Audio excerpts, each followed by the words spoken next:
I had always believed that space was silent. Not just quiet in the scientific sense, but truly silent, cold, indifferent, and empty. But that belief ended the moment I heard the alarm screaming through the medical bay of the exploration ship Artemis 9. Red lights flashed across the walls while the ship shook violently. I grabbed the edge of the examination table to steady myself. Impact detected, the ship's AI announced calmly. Unidentified vessel approaching. I frowned. We were in the outer orbit of Kepler 442, a place so distant from human territory that no one expected to find anything here, certainly not another spacecraft. Then the ship trembled again. Docking sequence initiated by external control. What? I muttered. Before I could react, the metal doors of the medical bay slid open with a sharp hiss. And that's when I saw them. Tall figures stepped inside, armored soldiers carrying sleek weapons that glowed faintly blue. Their armor looked almost organic, like polished silver grown from living metal. They weren't human. Their eyes glowed softly, and their skin had a pale, luminescent tone. Aliens. One of them spoke in a strange language. But a small device on his collar emitted a soft tone, and suddenly his words translated into English. "Human physician," he said. "You will come with us." I blinked. "Excuse me?" Another soldier stepped forward impatiently. "Our princess is dying." The words hit me like a shock. "Then why are you standing here?" I said quickly, grabbing my medical kit. "Take me to her." Their ship was enormous. When I stepped through the docking corridor, I felt like I had entered an alien palace rather than a spacecraft. The walls shimmered with soft violet light. Strange symbols moved across the surface like living constellations. And the air carried a faint scent, something sweet and unfamiliar. They led me through long corridors until we reached a massive chamber.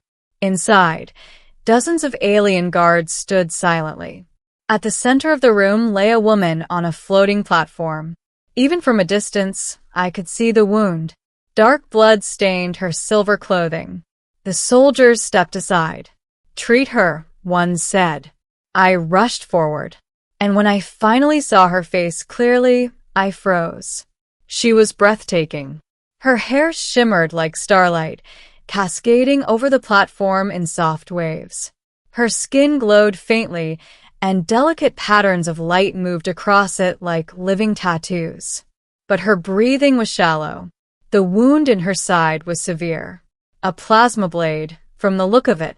She wouldn't last long without treatment. I opened my kit immediately. "Move back," I said. The guards hesitated. Then suddenly the room grew quiet. Someone else had entered. Every soldier bowed their head. I turned. And that's when I saw her, the queen. She stood at the far end of the chamber, tall and elegant, wearing robes that seemed woven from pure light. Her eyes were calm, but incredibly sharp. She said nothing. She simply watched, and somehow, her silent gaze made the entire room feel heavier. I swallowed and returned to the princess. No time for intimidation. I activated my scanner. The holographic display flickered to life. "Internal bleeding," I muttered. "Energy burn damage and toxin traces." Alien biology was always unpredictable, but surprisingly, her anatomy wasn't entirely different from a human's. Heart, lungs, circulatory system, just enhanced. "I can save her," I said quietly. No one replied. The queen continued watching. I began working. First, I sealed the wound using a nanostitch injector. The tiny machines flowed into the injury, repairing torn tissue cell by cell. The princess flinched weakly. "Easy," I murmured. "Stay with me." Next, I administered a neutralizing serum. The toxin in her blood was aggressive, clearly designed to kill quickly. But human medicine had its advantages. After several tense minutes, the bleeding slowed. Her breathing steadied. The room remained completely silent, except for the soft hum of my medical equipment. Finally, the scanner displayed stable vitals. I leaned back with a tired sigh. She's going to live. For a moment, no one moved. Then the princess's eyes fluttered open. They were a brilliant shade of violet. She looked directly at me. "Human," she whispered. "You're safe," I said gently. Her gaze softened. Then she lost consciousness again, but this time it was peaceful. I stood up slowly. The queen stepped forward. Every guard moved aside instantly. She approached the platform, studying the princess carefully. Then her eyes shifted to me. I suddenly felt very small. "You saved her," she said. Her voice was calm and melodic, but carried undeniable authority. "Yes," I replied. She looked at the medical scanner, at the wound, at her daughter. Then she studied me again. Longer this time. The silence stretched uncomfortably. I wondered if I had done something wrong. Finally, she spoke. "You're skilled." "Thank you." She walked in a slow circle around me. "Your species is primitive compared to ours." "Probably," I admitted. A faint smile touched her lips. "But even so, you succeeded where our own physicians could not." I shrugged. "Different training, I guess." The queen stopped directly in front of me. Her glowing eyes locked onto mine. Then she said something that made the entire room freeze. "Then it is decided." I frowned. "Decided?" She raised her hand. "The man who saved the royal bloodline will become part of it." The soldiers suddenly knelt. Even the attendants bowed their heads. I blinked. "Wait." The queen's voice rang clearly across the chamber. "You will marry the princess." The words echoed like a thunderclap. My brain stopped working. "Excuse me?" But the queen looked completely serious. "This is our law," she said calmly. "If a life debt of royal blood is paid by an outsider, that outsider becomes family." I stared at her. "You're telling me because I treated a patient, I'm getting married?" "Yes." "That seems like a pretty extreme tip." The guards shifted awkwardly, but to my surprise, the queen actually laughed softly. "You speak boldly for someone surrounded by my soldiers." "Sorry," I said quickly.